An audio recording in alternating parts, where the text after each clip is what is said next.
Welcome to this new episode of Biopilates Deep Dive on the scissors exercise.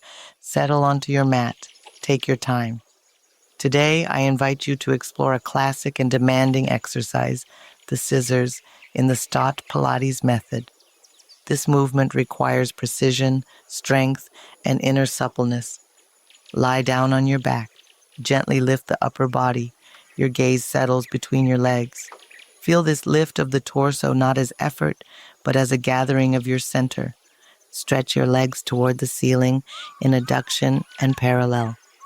Your ankles are in plantar flexion and your toes are softly pointed.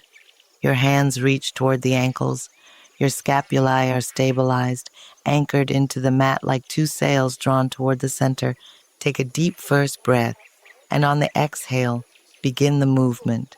Lower one leg toward the floor without placing it down, bringing the hip into extension. Simultaneously, bring the other leg toward you in hip flexion.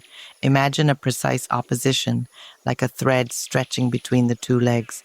On the second count of the exhale, deepen that thread. Extend the leg even further toward the floor while reaching the arms toward the ankle of the flexed leg.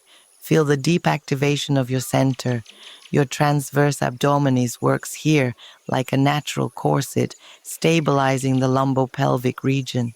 Inhale, and at the peak of that breath, begin to switch the legs as if they were gliding past one another in a smooth diagonal toward the ceiling.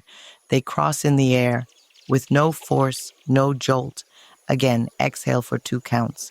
Now extend the opposite leg at the hip, the other in flexion. Feel the balance, stability of the pelvis, and maintenance of thoracic flexion thanks to your rectus abdominis and obliques. You're seeking not speed, but the precision of muscular engagement and intense elongation through the body's diagonal line.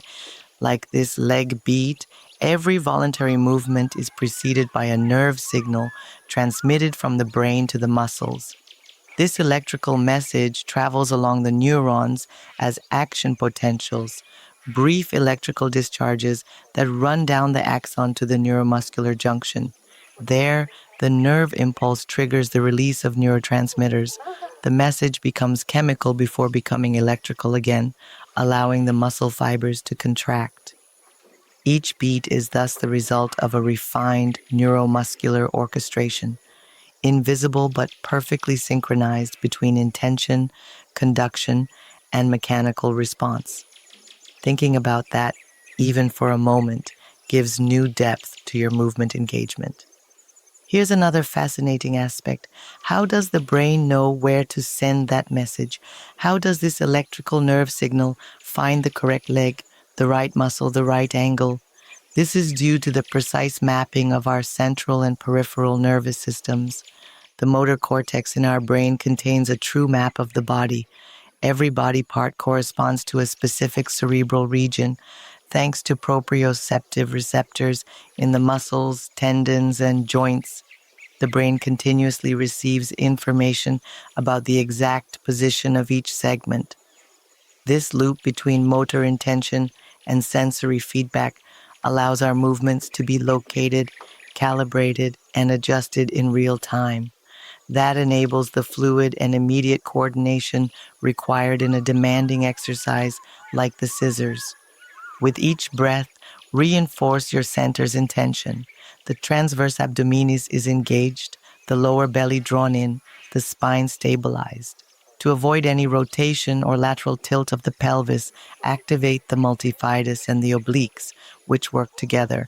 These are the muscles that stabilize the lumbopelvic region, whether you're in a neutral or an imprinted position. Maintain that sense of self-elongation as if your legs were moving away from one another with full awareness. Think of your legs as 2 very elongated chopsticks. Visualize them as 2 taut, light, yet precise lines. Your ankles remain in plantar flexion throughout the movement, activating complex muscles. On the surface, you engage the gastrocnemius muscles, the twin calves. They originate above the femoral condyles on the posterior surface of the femur and insert into the calcaneus via the Achilles tendon. Their role here, to support plantar flexion and contribute to the elegance of the leg line. The flexor digitorum longus muscles are involved in depth. They originate from the posterior surface of the tibia and insert into the distal phalanges of the four lateral toes. Their action is more subtle, yet crucial. They extend the foot's line and reinforce the exercise's directional intent. Complete between 8 and 10 repetitions. Let each leg alternation strengthen you from within. Then inhale to bring both legs back toward the ceiling, and exhale softly to return the spine to the mat from top to bottom, vertebra by vertebra. You've just engaged the transverse abdominis to stabilize the lumbopelvic region, the obliques to balance the alternating leg movements, the rectus abdominis to maintain thoracic flexion, the hip flexors working concentrically as you bring the leg toward you and eccentrically as you lower the extended leg toward the floor, and your scapular stabilizers discreetly supporting you in this suspended posture. If your hamstrings are tight, bend your knees slightly. If your neck tires, rest your head on the mat or use a small cushion.